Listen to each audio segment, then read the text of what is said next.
big topics, big ideas, and practical policy solutions.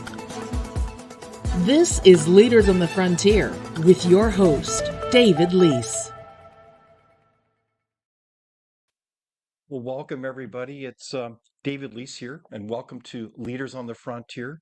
I'm very excited about having everyone join us today for this live discussion. We've got a very special guest, Peter Menzies, and I'll introduce him in a moment. And our topic today is really focused on, is Canada in trouble? What do you think? What's the evidence? What's the information that we can all think about in a very thoughtful way about the state of our country and where we need to go? Well, this is a critical topic because we all care and love our country deeply. And, it's hard to believe that it's April the 25th, 2024. And it's very interesting. We're on the frontier, you know that we're big fans of history.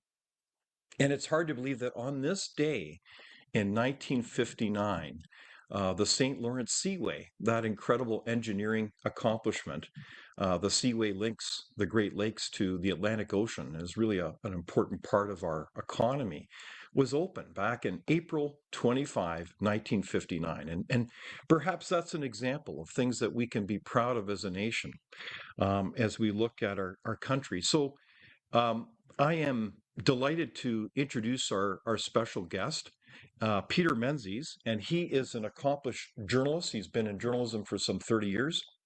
He's also the former vice chair of the CRTC, the Canada's regulatory body for many things, including telecom. And he has served as an editor, a publisher, including with the Calgary Herald. He works as a senior fellow at the MacDonald Laurier Institute, a friend at a think tank there that's similar to Frontier. And he's done a number of leadership roles, including as the director of the Saskatchewan Museum. So a warm welcome to you, Peter, and glad you could join us today. Thank you. It's my pleasure. I'm really looking forward to it. Well, Peter, it's great to have you join us because I thought I'd kick this off with our audience and again, welcoming them. We have a lot of questions that come in from our audience, and we do appreciate that. And so don't underestimate the power of those comments. So be sure to like us and share and subscribe to what we're doing here. Share it with your friends if you think this is an important issue. So I want to kick off today's discussion, and I never thought I'd do this, is actually sharing a comedian's clip about their analysis of Canada today. You may have heard about it. And finally, new rule: if we want to save our country, we should follow the advice good liberals have given for decades and learn from other countries. Especially those beacons of progressivism like Canada, England, and Scandinavia. And I agree we should, as long as we're honest about the lessons we're learning, and as long as we're up to date on the current data, such as the unemployment rate in the US is 3.8%, and in Canada it's 6.1%. And of the 15 North American cities with the worst air pollution, 14 are in Canada. I'm not citing these stats because I have it out for Canada. I love Canada and its people, and always have. But I hate zombie lies. Zombie lies.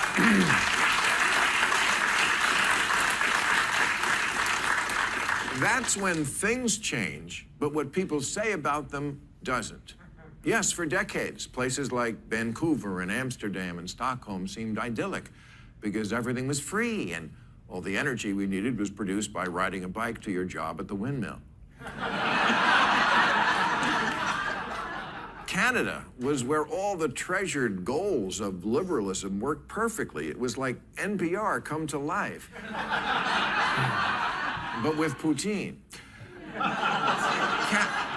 Canada was the Statue of Liberty with a low-maintenance haircut and cross-country skis, a giant idealized blue state with single-payer health care, gun control, and abortion on polite demand. Canada was where every woke white college kid wearing pajama pants outdoors who'd had it up to here with America's racist patriarchy dreamt of living someday. I mean, besides Gaza.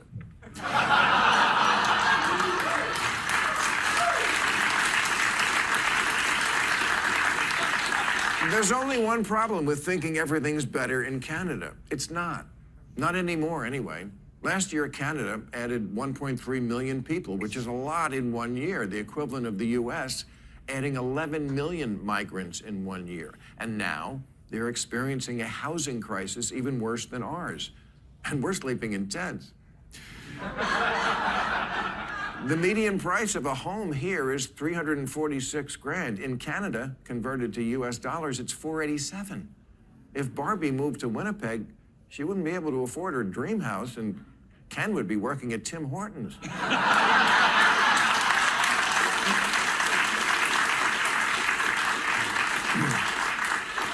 And because of mortgage debt, Canada has the highest debt to GDP ratio of any G7 nation. I don't know what that means, but it sounds bad. So does their vaunted healthcare system, which ranks dead last among high-income countries in access to primary healthcare and ability to see a doctor in a day or two. And it's not for lack of spending. Of the 30 countries with universal coverage, Canada spends over 13% of its economy on it, which is a lot of money for free health care. Look, I'm not saying Canada still isn't a great country. It is, but those aren't paradise numbers. If Canada was an apartment, the lead feature might be America adjacent.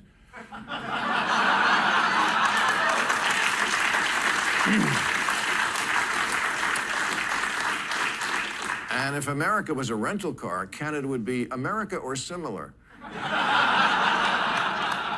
And again, honestly, Canada, I'm not saying any of this because I enjoy it. I don't, because I've always enjoyed you. But I need to cite you as a cautionary tale to help my country. And the moral of that tale is, yes, you can move too far left. And when you do, you wind up pushing the people in the middle to the right. At its worst, Canada is what American voters think happens when there's no one putting a check on extreme wokeness.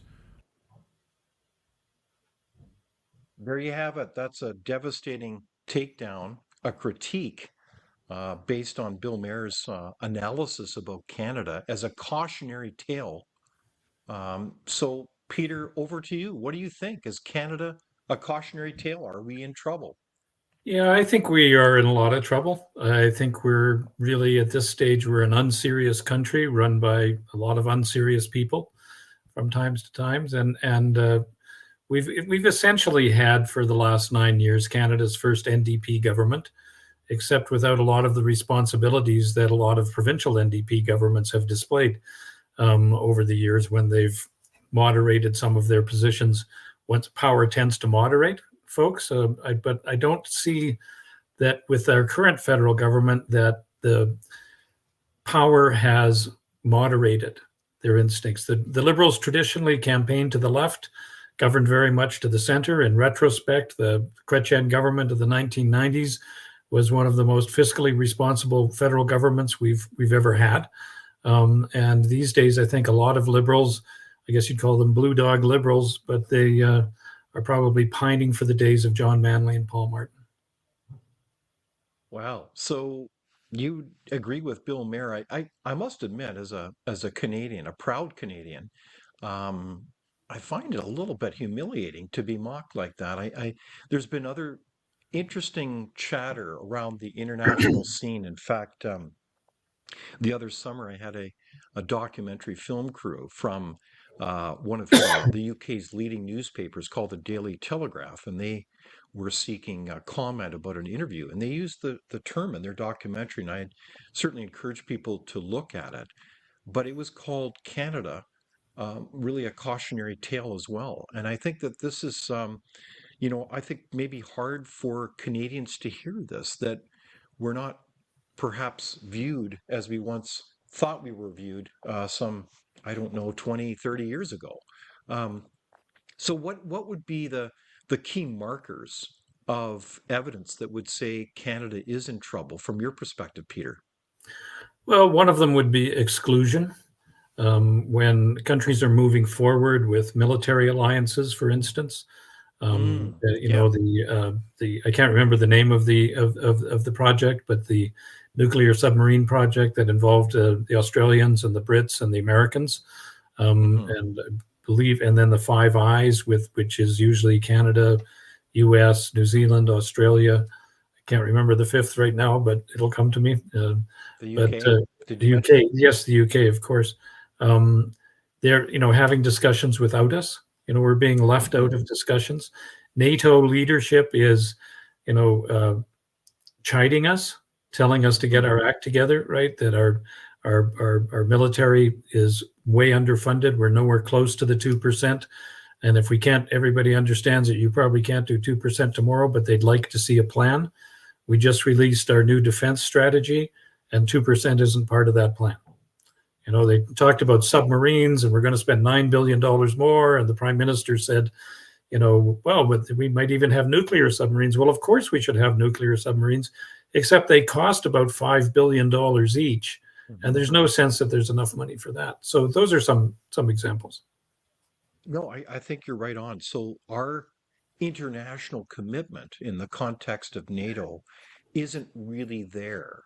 And of course, our friends and allies are polite to us, but it's well known that Canada is seen as a kind of a military joke, despite having an honorable, proud military history as a committed ally. But if you have military training exercises, and I recall well the discussion of them in the Southern Pacific in terms of naval exercises, Canada was simply not invited because we don't have the equipment, the budget is not there to support that kind of exercise. So I think that's a really good example, Peter, that you cite here. And I suppose one of the things that, if we look at Canada being in trouble, I think there's different layers to look at this. And I think you bring a long history and knowledge, Peter, your observations as a journalist, as a writer, regarding Canadian institutions. And maybe we could walk through that a little bit together. And we certainly welcome our audience. What do you think? Is Canada in trouble? What's the kind of the data, the story that really substantiate that? Because if I look at, well, it was Bill Maher, a comedian, no less, that cited our difference in economy.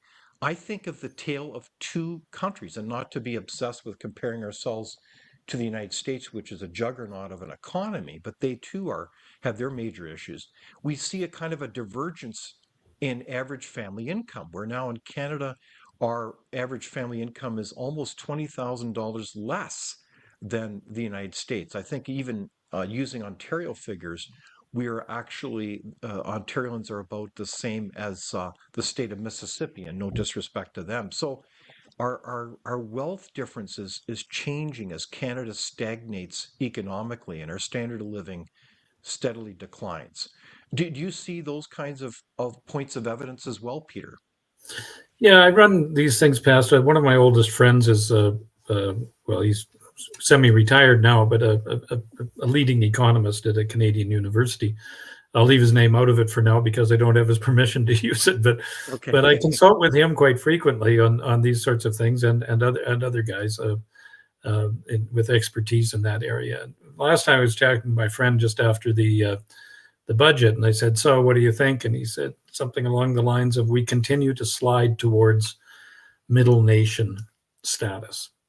So we are sliding away from our status as a G7 nation. Like the economists can argue this better, and then some are more optimistic and some are more pessimistic. But the Bank of Canada deputy governor recently, in her speech in Halifax, said, in emergency break glass, and her comment was, "It's time to break the glass."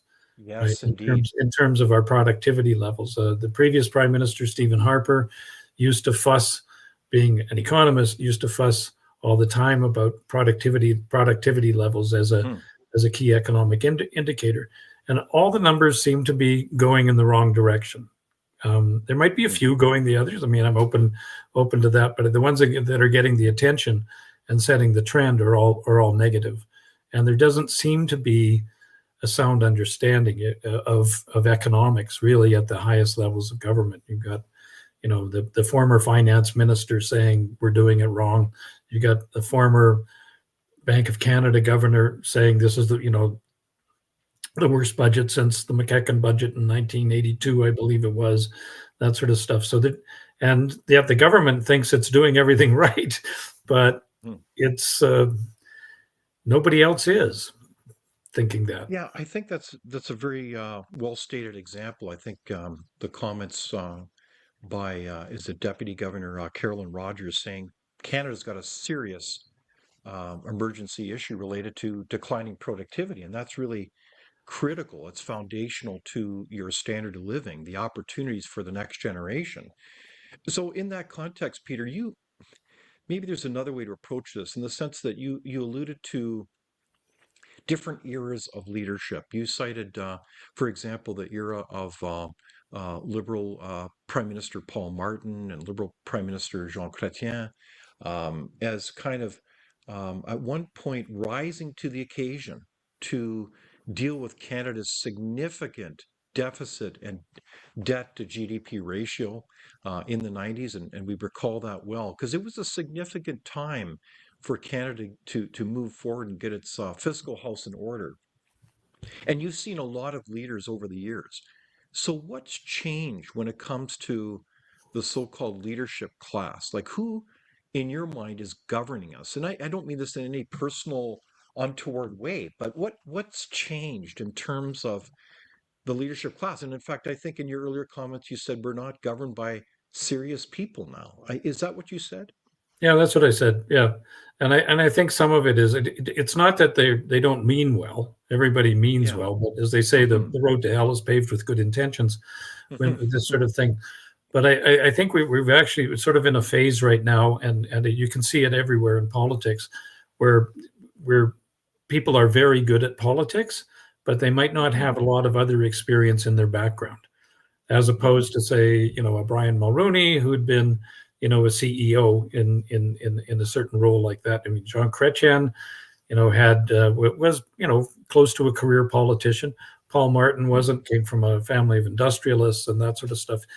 And typically, if it wasn't in the leader, you would have people around the cabinet table who had that sort of experience, broader experience. This government sort of purged itself of all the Martinites, all the Paul Martin people were purged right from the very beginning. Sort of, it's like, get out of the way.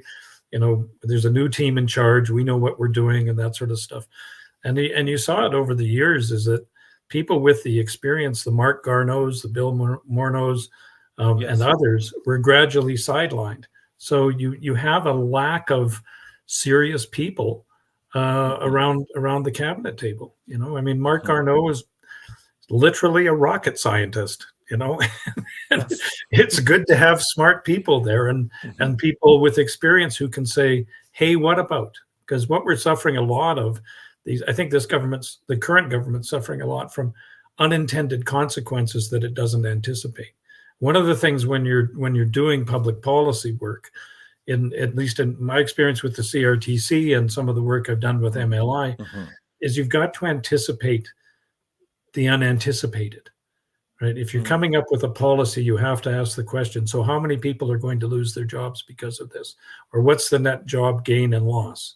What's this going to happen? What is the worst thing that can happen with this? What is the best thing? And you're not seeing those sorts of analyses, I don't think. Isn't that interesting? It's not apparent that it's there.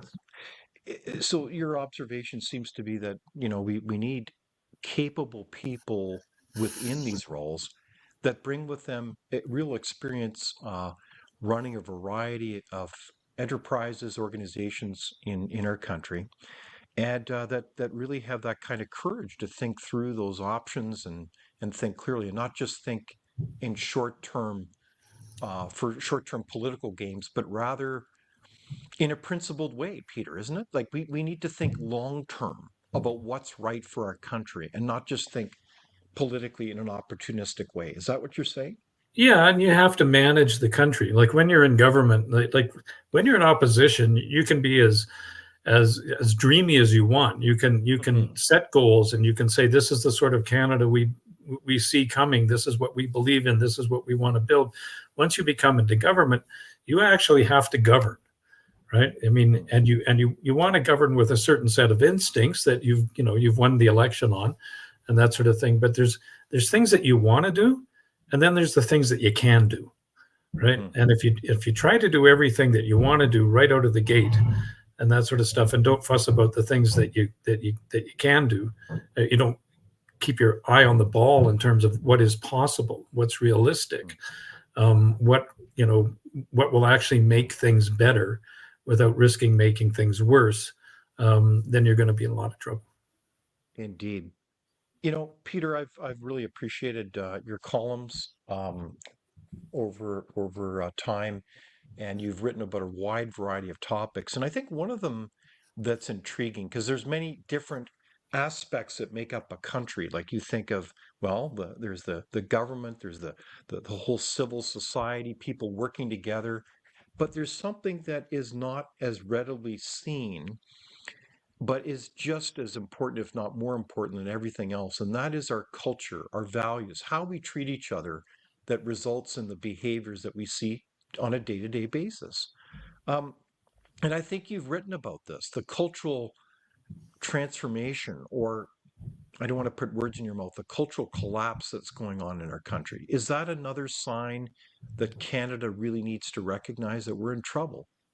Yeah, I think we're pretty confused right now. I don't think, right now you see these protests and, vicious anti-Semitic rhetoric happening all over the place, really tepid responses for the most part from most politicians, sort of trying to manage it, seem bewildered by it. And they say things like, but this is not who we are, right? Well, no, actually it is now. This is who we are. We better get our heads around the fact that this has developed and this is what we've become. We have ongoing demonstrations of people unashamedly behaving behaving in an anti-Semitic fashion and saying anti-Semitic things. And that is not who we used to be. Certainly there was anti-Semitism in Canada, but you weren't seeing people marching in the streets crying it out. And I think when we say this is not who we are, well, who are we then? Right? Yes. And I don't think I think this has been going on for 30 or 40 years in a gradual sort of decline. And we've filled the void with, little tropes like diversity is our strength, right? And everybody buys the T-shirt and parades around. It means nothing at all. It's like a freaking Seinfeld episode, yeah. Right? I mean, that's kind of what we have is these banal bromides that try to identify us because everybody's afraid of taking a firm stand. In French Canada, you don't have that at all. They have a very profound sense of who they are. Right? They have fought controversially at times, but for the preservation of their culture, and they see it through their language. Whereas we used to be French and British.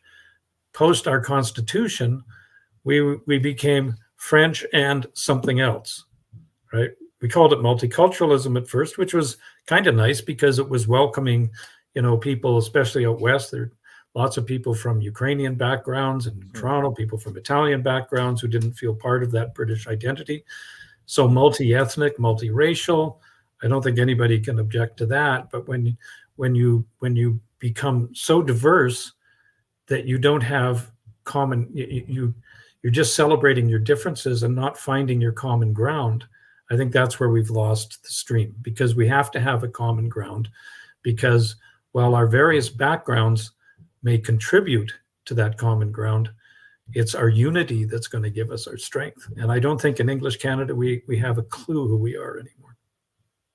I think that's a very good point. We need to be unified in terms of common values. And I know that as a Canadian, I felt for years a real sense of unity with fellow Canadians as we think of kind of a classical liberal framework where we tolerate the rights and freedoms. We celebrate and we guard our individual rights and freedoms, and we do that in a very tolerant way with each other as we have healthy discussion, as we try to seek truth in so many respects. But it seems like not only has there been a lot of short-term kind of cynical political thinking as we rack up bigger and bigger budgets. I think our debt now is $1.25 trillion. It's unimaginable. Yeah, it's double. But we also seem to be infected with, in certain quarters, I think most people are not in on it, but on this wokeism, this kind of cultural Marxism in so many institutions. I think our universities are saturated with it, quite frankly. Are you seeing the same phenomenon? And does it surprise you that we have so many universities that seem to be just pumping out graduates who are all in on this? Is that what you're seeing? Am I Yeah, being too harsh? a friend of mine used to call it the long march through our institutions.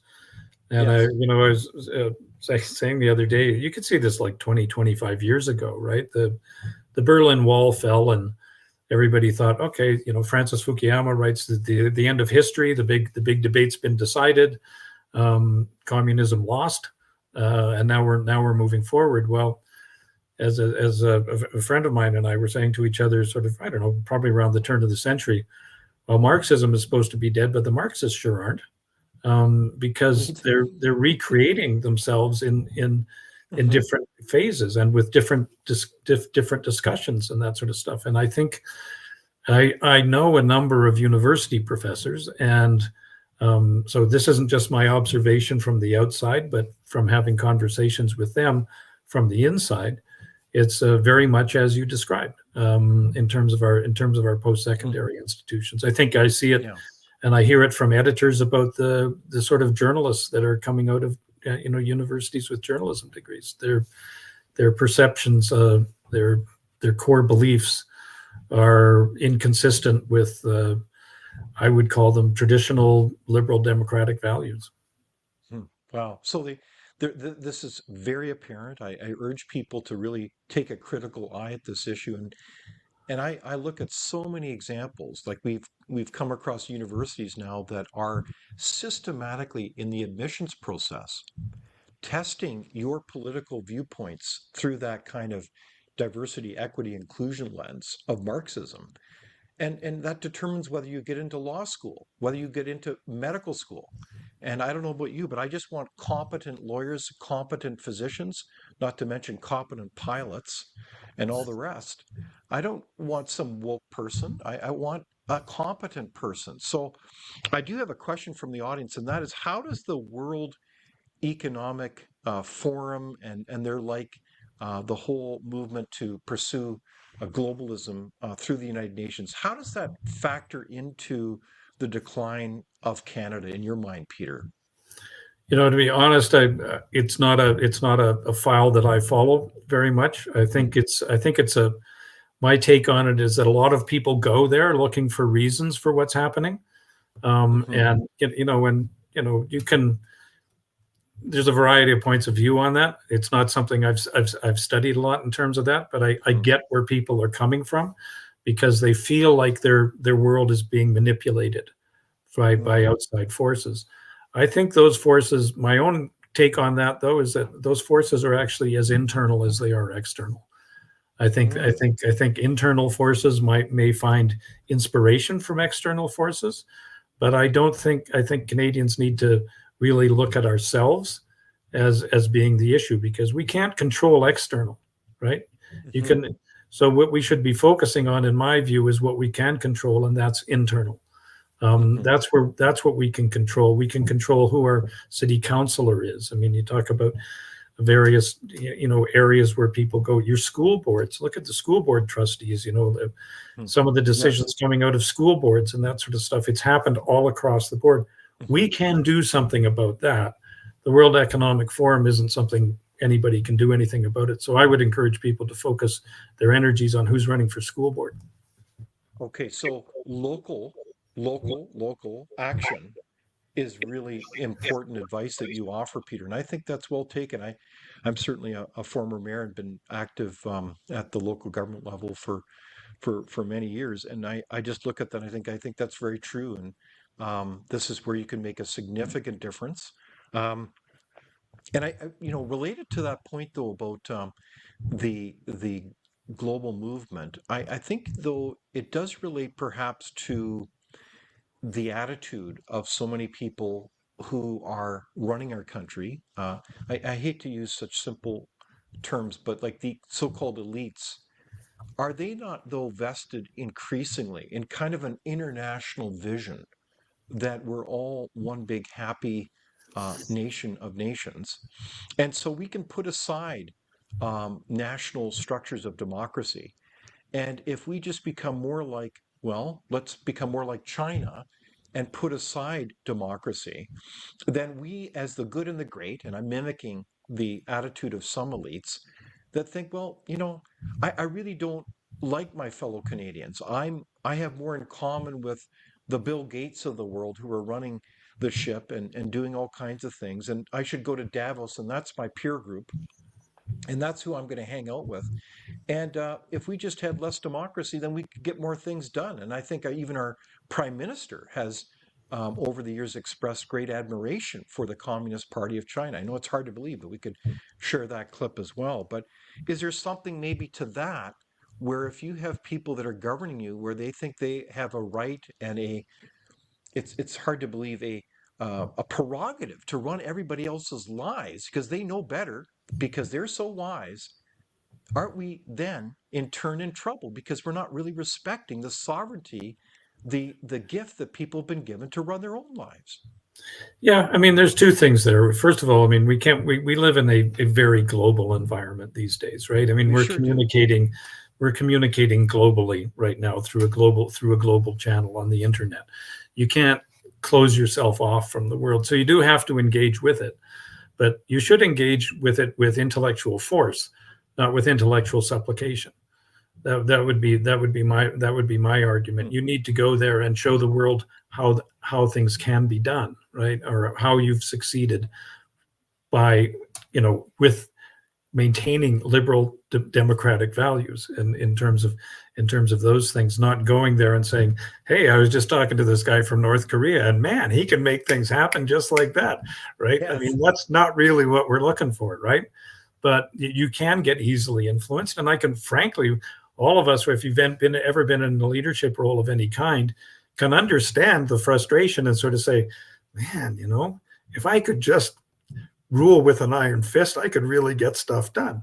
But Exactly. that even on a city council or even in a corporate leadership role, you got to get people on side, right? Or I always liked Ralph Klein's approach to the way he would describe it. He and Rod Love created things is find out where the crowd is going and get out in front of them, right? In terms of leadership like that. And that was a sense of you cannot lead people where they do not want to go.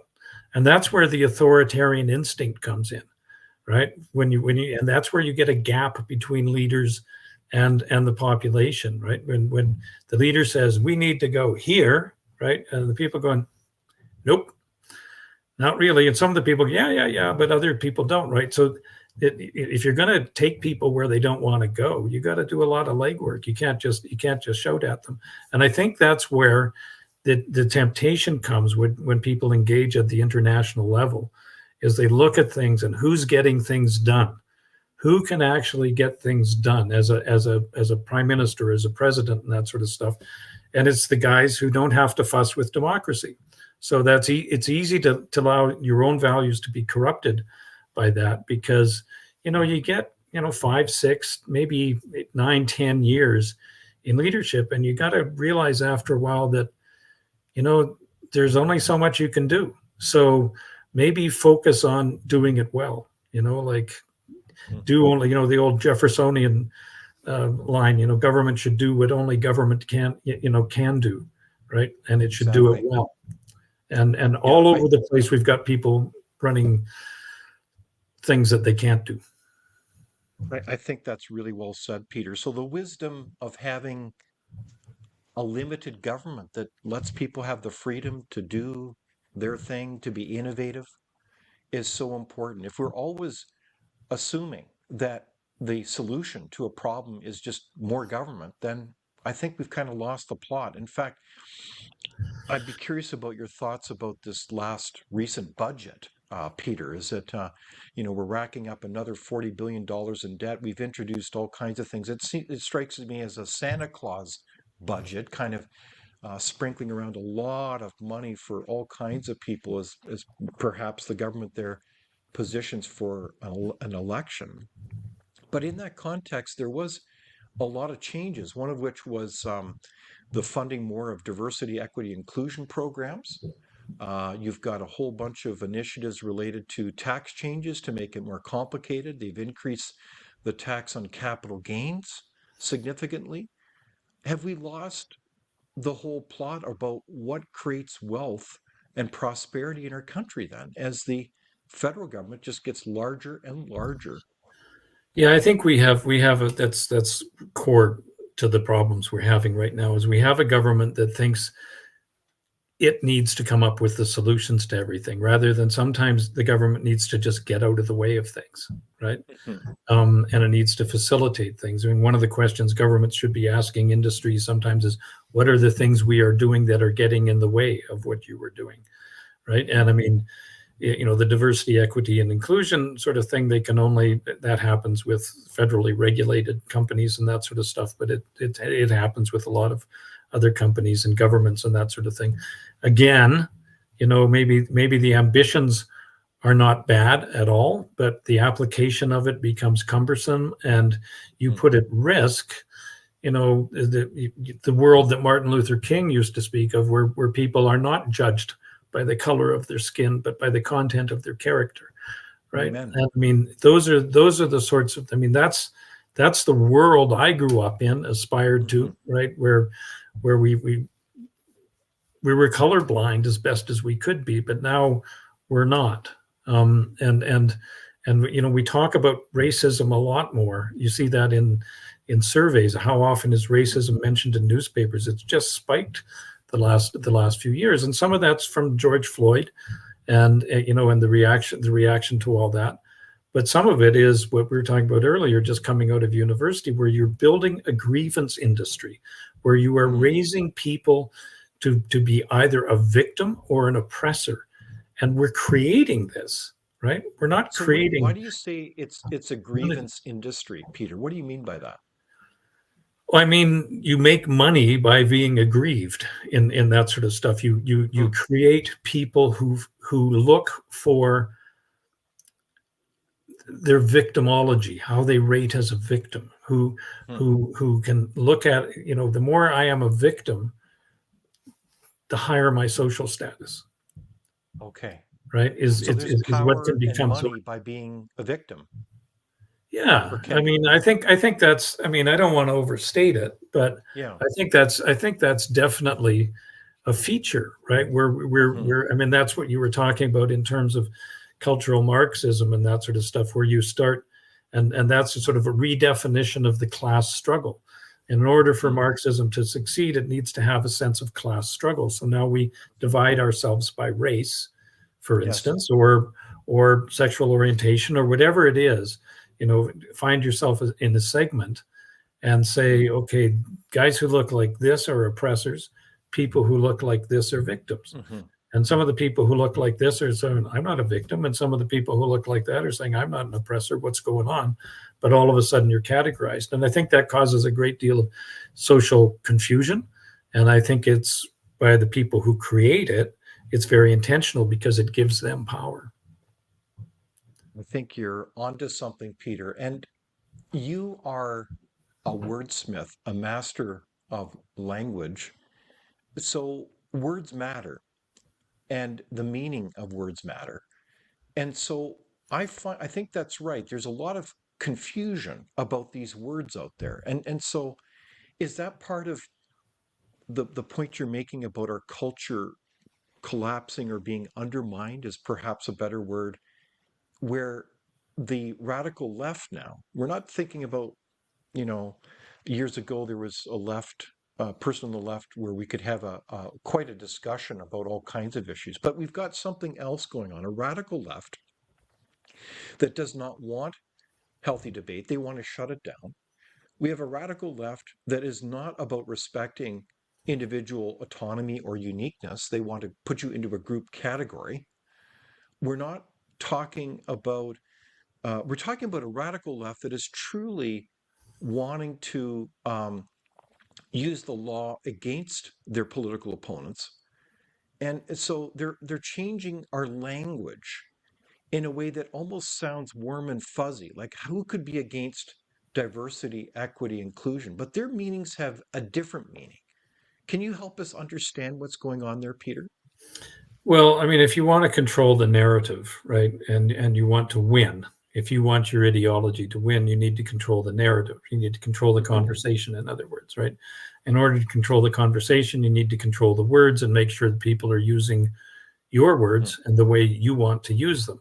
So some, significant changes take place in society that are actually quite radical when you think about it. And radical isn't necessarily bad. Sometimes you need to make radical changes.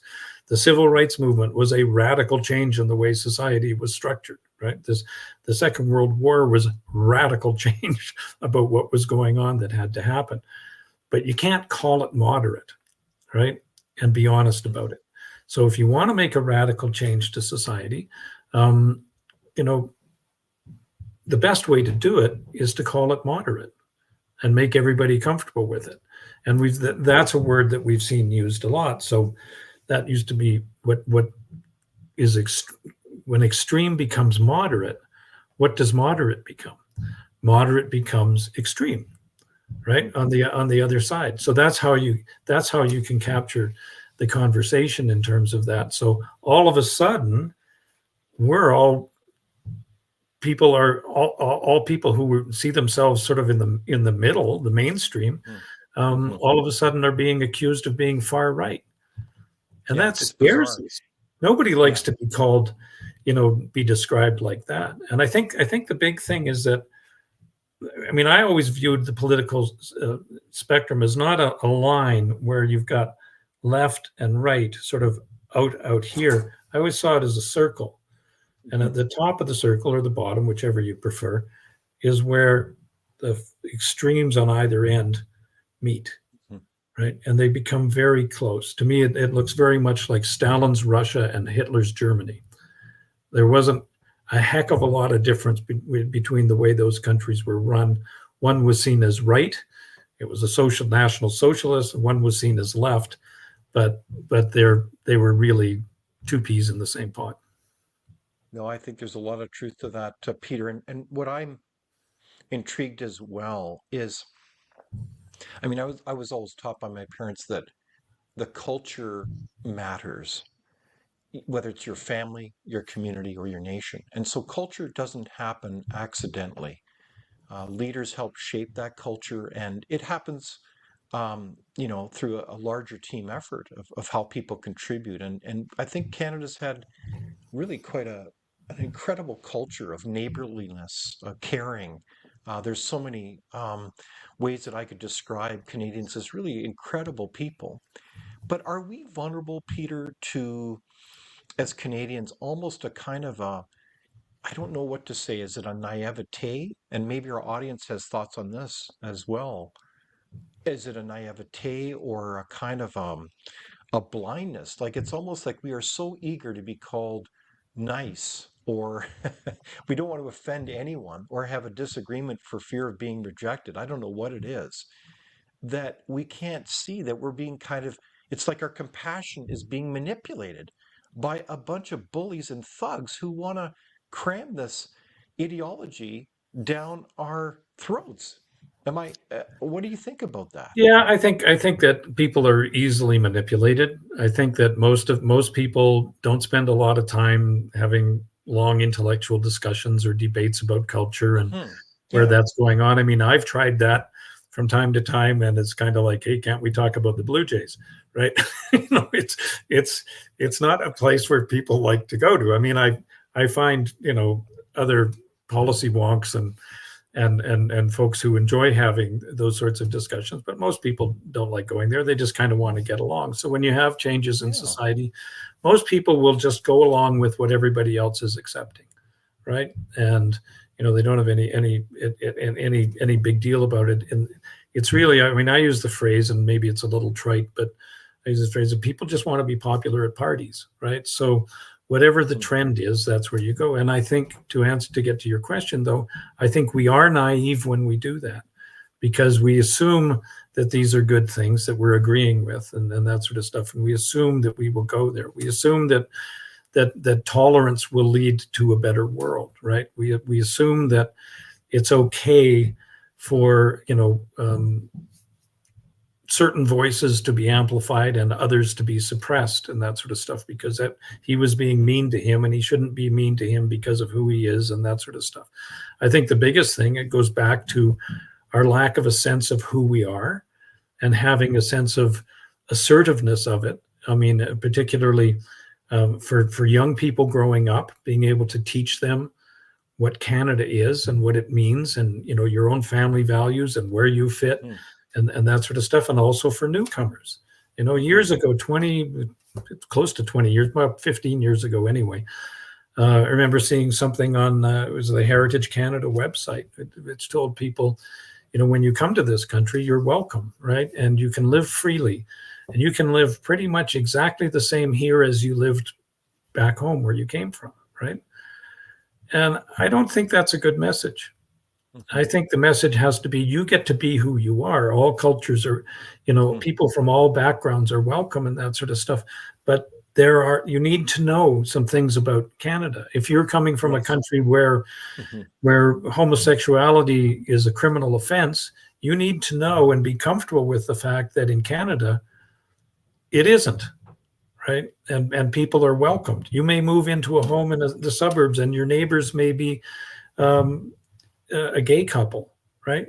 You need to be charitable to them, and you need to welcome them. So whatever thing you grew up with in terms of that, you're entitled to your religious beliefs, but in terms of your behavior, we expect a different standard. And just have those conversations. They're not that hard, right? But in order to have them, we need to know what we are, and I don't think we have a clue right now. But I think that's a very good, again, another insight from our friend Peter Menzies, our guest today. And we continue to welcome the audience's questions, because, Peter, I think you're challenging us to be better citizens, to know what we stand for. Because if we don't know what we stand for, we don't stand for anything, do we, Peter?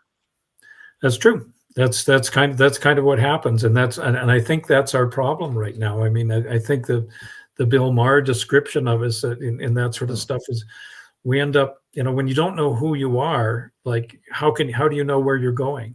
How do you know how you're going to get there? How do you find the common ground so that people can have discussions and not be fighting with each other? And social media doesn't help, but there's not a lot of really good conversations going on these days, and there's just bad reactions when somebody disagrees, because we're actually growing up being taught in many cases in schools that when you hear something you don't like, it's hate. No, it's not. It's just, heck, I listen to CBC radio when I get up in the morning, and after the first 8 minutes, I've been offended 5 or 6 times, right, by something I've heard, right? Yes. But I still summon the courage and fortitude to carry on through the day, right? You just have to accept that, not everything is the way you want it to be. And so Canadians are not snowflakes. We can have healthy debate, and that's actually a very important process of a healthy democratic society. So we almost need to give some of our elected officials basic lessons in civics, doesn't it? Sounds like, Peter, we've got a lot of work to do here. Well, we've come a long way from, when I was a little boy growing up in Edmonton, and Robbie Campbell next door hit me over the head with a 2x4. My dad instructed me to go back and stick up for myself, right? Robbie hit me again, but it didn't necessarily work. But the other thing is, when people were mean to you, we were taught, and I'm not saying this is the way it should always be, but it was sticks and stones may break my bones, but names will never hurt me.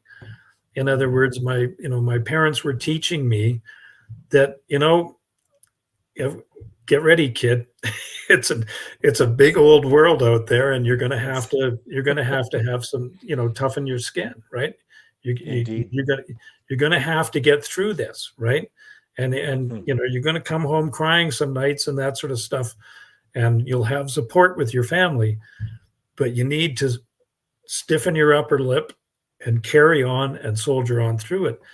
We're taught the exact opposite of that now. Like, I'm not saying that's perfect, but we've come from that to my grandchildren growing up in a world, even my children, growing up in a world where if somebody hurts your feelings, right, we're now moving forward into a world in which when somebody hurts your feelings, like with the new Online Harms Act, right? Somebody says something that hurts you, your feelings, you can actually say those words are racist or those words are hateful, and you can take it to the Human Rights Commission. And if you say something to me and I get upset with you, then you might have to pay me 20 grand. I mean, what sort of a society is that? Where we're just, we're instead of engaging or saying, dude, you didn't need to say that. That was like harsh, right? You overstated it, and that's uncharitable. And people talking to each other and civilizing each other. Now our job is just to squeal on each other to the state and have them punish the other guy. No, that's really dangerous. Unbelievably untoward proposed bill, Bill C-63. What's the bottom line? Your thoughts about the so-called online harms bill, Peter? Well, there's two things. There's a good twin and an evil twin. Exactly. In terms of that, I did a paper a couple of years ago for MLI with Conrad von Finkenstein, and we called for that duty of care approach on the social media platforms. Here's the things we want you to make sure you're doing. Do them and report back to us. You have to have some sort of governance over social media, because otherwise, you can't have people running around like Bond villains, running things the way they want and deciding we're going to censor the left or we're deciding we're going to censor the right, and doing that sort of stuff. You have to make sure that sort of stuff happens. So in terms of that, those online harms, managing things, there's seven areas. I believe 6 of them are already illegal and already being managed. So it's not that big a thing, but it's important to do anyway.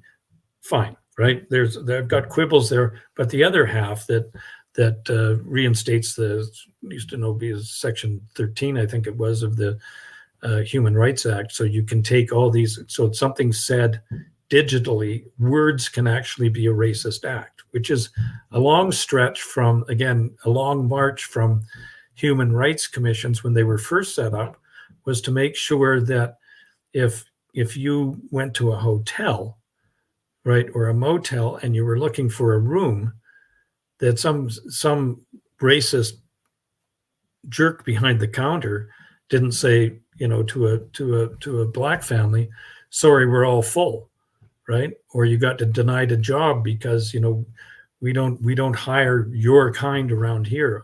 It was those were all good things, but it's just expanded its turf now. So it's like, if you say something that I think is racist, I'm going to file a complaint with the Human Rights Commissioner. And even the former head of the Human Rights Tribunal has come out and said that's just nuts, right? It's I think it's just chaos, right, Peter.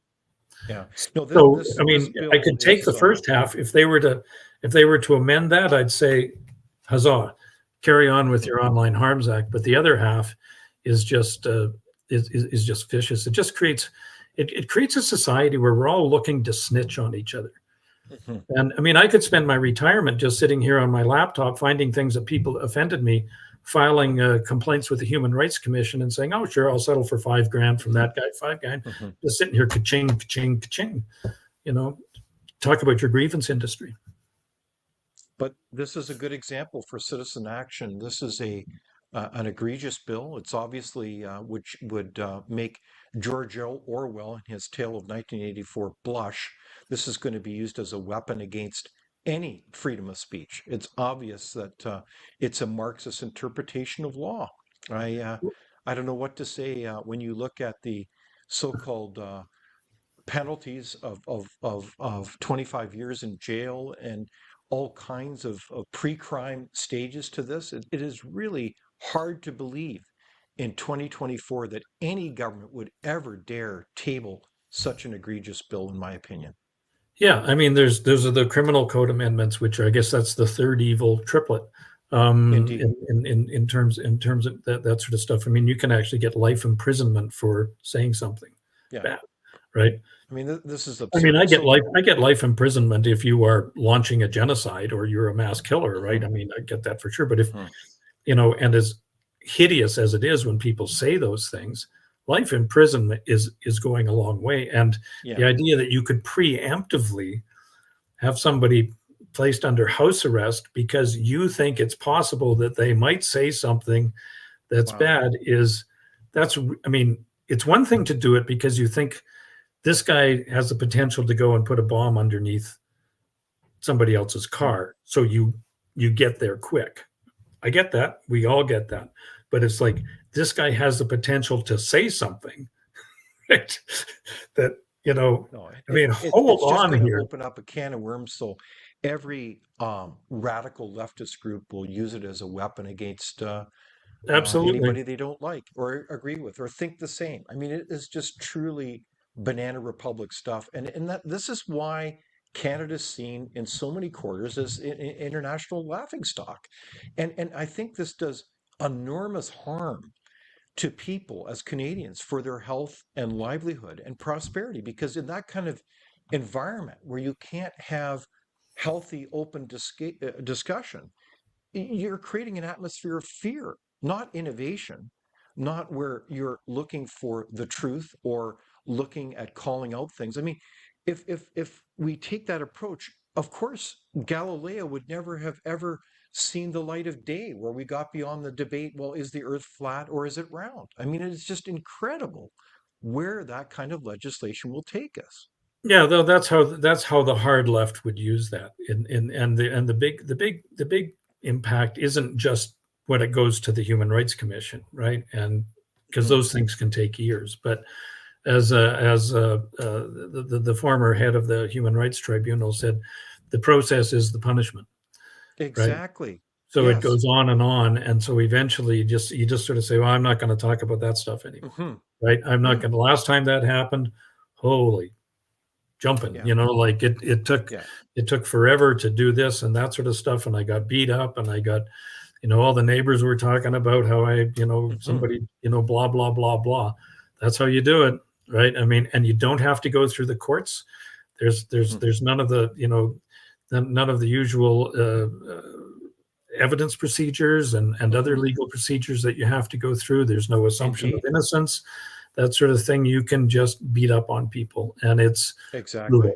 It's a really, really creepy society, and it's one of the things as Canadians. It's starting to really sort of bug me on this. Is that we keep thinking that because we're Canadians, these things can't happen, right? Yeah.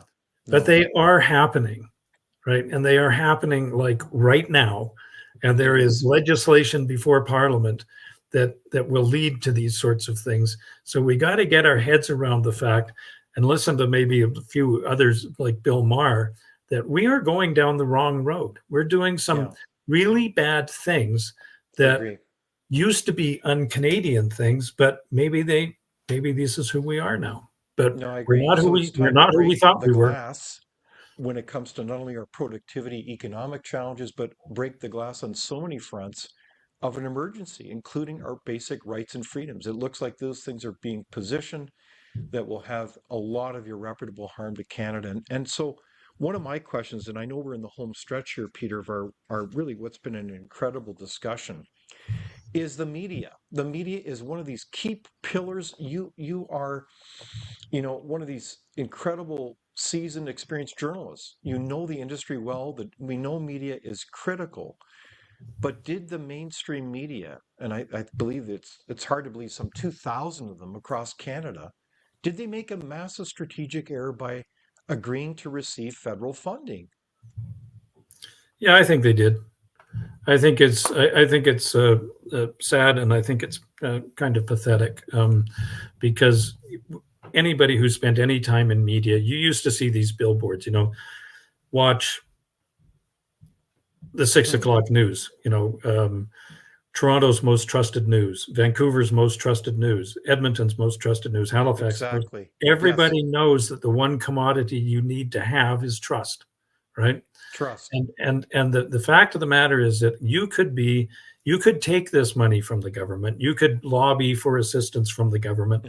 You could put yourself in a position where if the government changes, you're going to have less money right off the bat, or you're going to have more money, which is a clear conflict of interest, right? Which goes and then you don't declare it. You do all of those sorts of things.